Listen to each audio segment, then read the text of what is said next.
मी माझ्या जीवनात बघितलेले नाहीत आणि इतके मोठे मोठे लोक हे सगळे त्यांना कोणाकडे गेलं पाहिजे, कायदा काय आहे, या सगळ्या गोष्टी माहिती आहेत की नाही मला माहिती नाही, पण मला असं वाटतं की त्यांना सगळं माहिती आहे.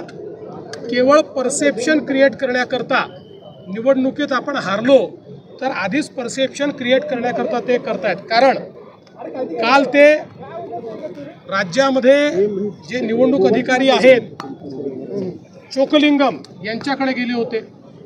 चोकलिंगम यांच्याकडे स्थानिक स्वराज्य संस्थेच्या निवडणुकीचं काहीच नाही आहे. स्थानिक स्वराज्य संस्थेच्या निवडणुकीकरता वेगळा कायदा आहे, त्यातनं स्टॅट्युटरी इलेक्शन कमिशन तयार झालेलं आहे.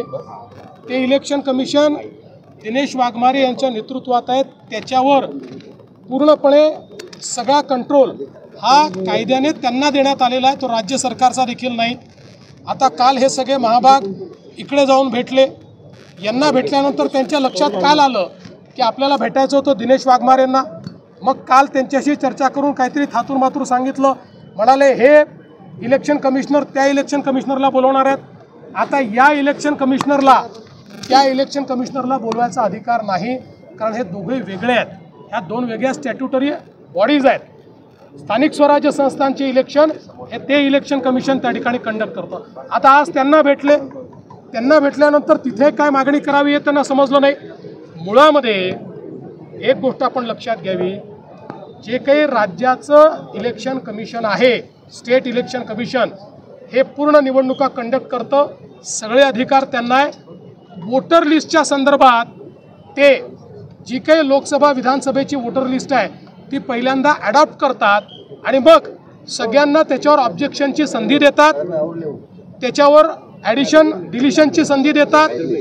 या संधीच्या काळामध्ये जर यांच्याकडे काही पुरावे असतील तर ते पुरावे यांनी दिले पाहिजेत, त्याच्यामध्ये ॲडिशन डिलिशन केलं पाहिजे. हे काही करायचं नाही, कायदा समजून घ्यायचा नाही आणि केवळ नरेटिव्ह तयार करायचा प्रयत्न हे करतायत. आज मी तर सगळ्या कार्यक्रमांमध्ये आहे, पण मी असं ऐकलं की कोणीतरी आम्हालाही आव्हान केलं आहे, हो आमचीही सगळं सहकार्य करण्याची तयारी आहे, इलेक्शन चांगले झाले पाहिजेत, आमची तयारी आहे. वोटर लिस्टमध्ये जर काही सुधारणा करायच्या असतील आमचा पूर्ण पाठिंबा आहे, आमचं काही त्याला ना नाही आहे. राज ठाकरे सुद्धा माझं होतं ना बाबा, आमचं त्याला पूर्ण पाठिंबा आहे, आमचं काही त्याला ना नाही आहे. आणि वोटर लिस्टमध्ये काही ठिकाणी डुप्लिकेट नाव आहे. आज आहे का? गेले 10-20 वर्ष आहेत ती नावं. आम्ही अनेक वेळा ऑब्जेक्शन त्याच्यावर घेतलेलं आहे की डुप्लिकेट नावं आहेत म्हणून. त्यामुळे काहीतरी कुठलं तरी काढून हे कसं ते कसं, तुम्ही इतके वर्ष सत्तेत होता तेव्हाही तेच होतं, काही वेगळं नव्हतं. मला असं वाटतं की पराभव स्वीकारावा, जनतेत जावं, पुन्हा निवडणुकीला उभं राहावं. पण यांचा कुणाचाही भारतीय संविधानावर विश्वास नाही, संविधानाने तयार केलेल्या संस्थांवर विश्वास नाही, केवळ नरेटिव्ह तयार करण्याचं काम आहे.